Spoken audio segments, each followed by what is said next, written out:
Kannada film industry के superstar दर्शन, जिन्हें action king के नाम से भी जाना जाता है, ने चौंकाने वाला खुलासा करते हुए ये एक्सेप्ट किया है कि उसने ही चित्रदुर्ग के एक अपोलो फार्मासिस्ट रेणुका स्वामी का अपहरण और फिर उसकी बेरहमी से हत्या करवा दी थी।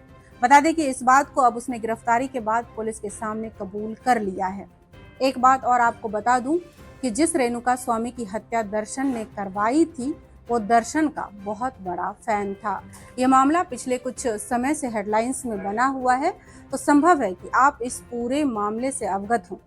लेकिन अगर नहीं है तो इस वीडियो को पूरा देखिए, तो बहुत ही आसानी से आप समझ जाएंगे कि आखिर दर्शन ने रेणुका स्वामी की हत्या क्यों करवाई थी।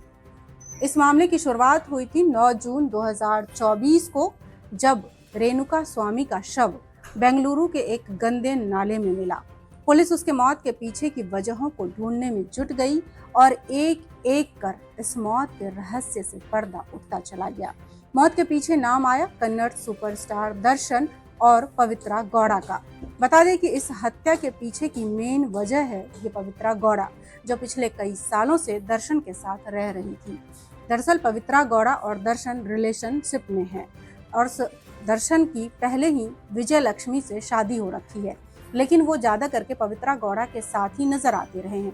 और यही बात दर्शन के सबसे बड़े फैन रेणुका स्वामी को नागवार गुजरा।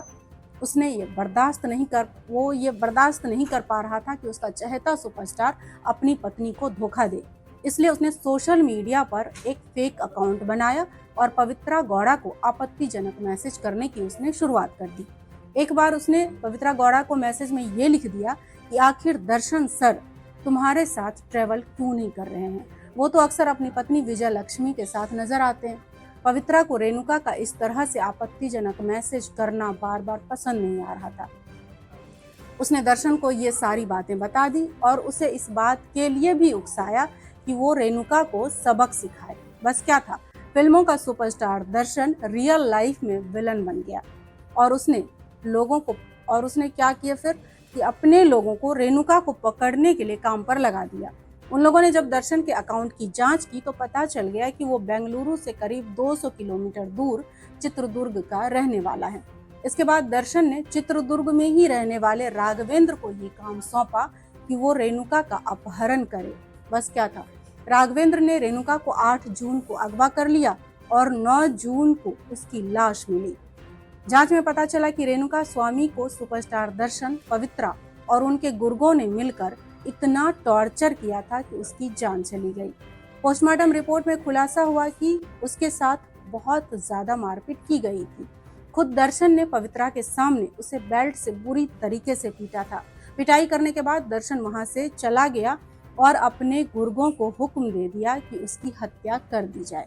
पोस्टमार्टम में डॉक्टरों ने पाया कि मारपीट की वजह से उसके शरीर की कई हड्डियां टूट गई थी और यहाँ तक कि दीवार से टकराने की वजह से उसकी खोपड़ी भी फ्रैक्चर हो गई थी। बता दें कि हत्या करने वालों ने दर्शन से 30 लाख रुपए की सुपारी मांगी थी, जिसके लिए उसने हामी भी भर दी थी। यही नहीं, हत्या का सारा इल्जाम अपने सर लेने के लिए राघवेंद्र, कार्तिक और केशव मूर्ति नाम के शख्स ने दर्शन से 5 लाख रुपए भी लिए थे। जब पुलिस को रेणुका का शव मिला तो ये तीनों कातिल बेंगलुरु के अन्नपूर्णेश्वरी नगर पुलिस स्टेशन पहुंचा और मामले को रफा दफा करने के लिए सारा इल्जाम अपने सिर ले लिया। उन्होंने बताया कि रेणुका स्वामी के साथ उनका पैसों की लेन देन को लेकर विवाद चल रहा था, जिसकी वजह से परेशान होकर उन तीनों ने उसकी हत्या कर दी। लेकिन पुलिस ने उन पर आंख बंद कर विश्वास नहीं किया और मामले की तह तक जाने के लिए जांच में जुटी रही। तीनों के मोबाइल फोन चेक किए गए।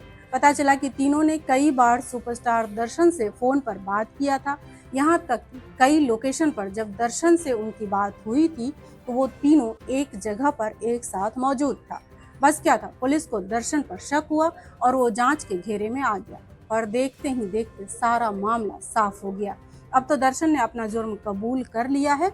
चूंकि पवित्रा गौड़ ने दर्शन को हत्या के लिए उकसाया था, तो इसलिए पवित्रा गौड़ा को फर्स्ट और दर्शन को सेकंड एक्यूज्ड यानी कि दूसरा आरोपी बनाया गया है। अब देखने वाली बात होगी कि इन आरोपियों को क्या सजा मिलती है। वैसे आपका इस पर क्या कहना है, हमें कमेंट कर ज़रूर बताएं।